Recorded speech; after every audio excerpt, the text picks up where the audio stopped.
À bien y regarder, toutes ces grandes nations qui nous proposent des solutions militaires sophistiquées, toutes faites dans la guerre au Sahel, n'ont vraiment jamais gagné une guerre.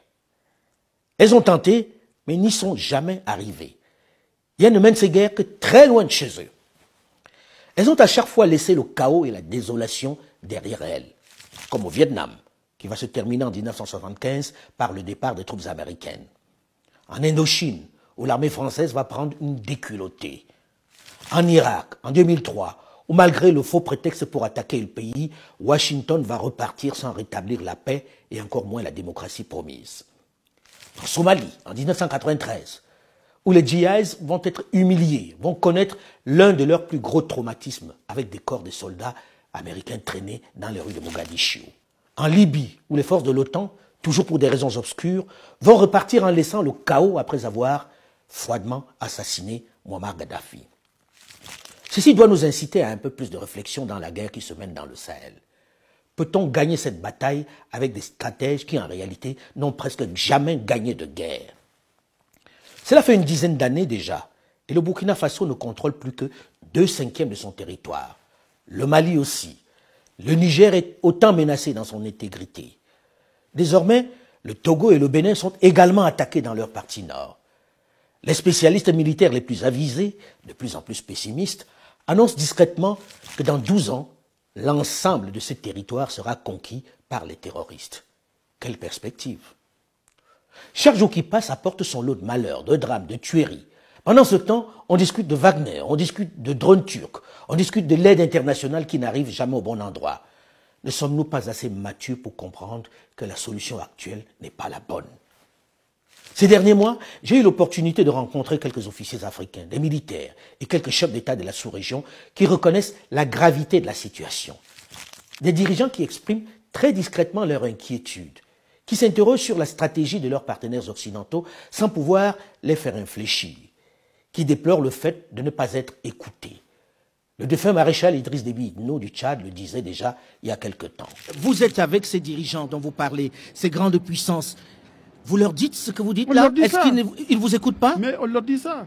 C'est-à-dire que quand il s'agit de l'Afrique, je pense que l'idée générale qui passe, oh, le seul, ça, à son temps, ça viendra. Le seul, on verra plus tard. Et puis, bon, vous, on désigne une des puissances, vous gérez les affaires là, en attendant, on va voir. Ce n'est pas une question de solidarité, c'est une question simplement d'ignorer les Africains et laisser les Africains dans la pauvreté où nous sommes là. En marge de cet entretien, il me faisait une confidence que je m'emploie à vérifier. Il me faisait savoir que la guerre dans le Sahel était un combat qui ne pouvait pas se gagner tel qu'il est mené.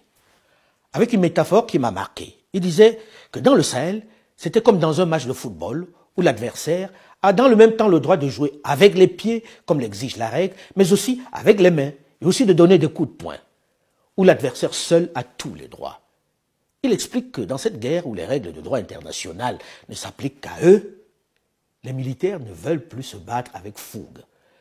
Parce que chaque bavure se termine toujours par une violente condamnation internationale avec à chaque fois le coup près de la Cour pénale internationale. Alors que les terroristes, eux, ne risquent rien. Pendant qu'ils commettent des pires exactions, des viols, des décapitations, des villages brûlés, ils ne risquent rien en égorgeant des femmes et des enfants. Ils savent qu'au pire, ils serviront de monnaie d'échange contre des otages. Et ils seront absous ensuite.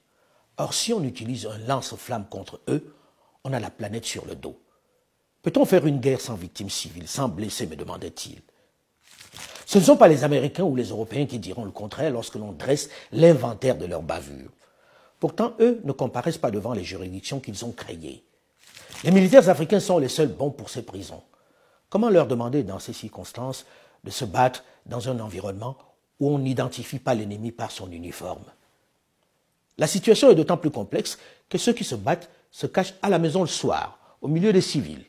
Ils rentrent au village dormir. Ils vivent dans la cour commune avec maman et papa. Ils ne portent pas d'uniforme. Ils vivent chez l'habitant. Ce n'est pas avec des chars, des mirages et des engins sophistiqués qu'il faut les combattre. Ça peut servir, mais ce n'est pas le plus important.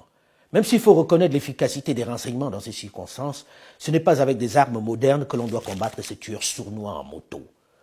qu'elles soient russes, françaises, américaines ou turques.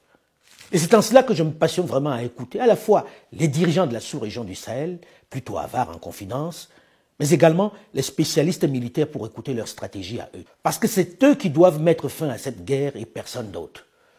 Dommage que la CEDEAO soit devenue ce machin à déphasage complet avec les aspirations des populations, écoutant ces instructions des autres. Ça serait drôle si ce n'était pas si grave. Même une majorité des chefs d'État membres ne s'y reconnaissent plus. Mais ceci est une autre histoire qu'il faudra bien raconter un de ces jours à la jeunesse.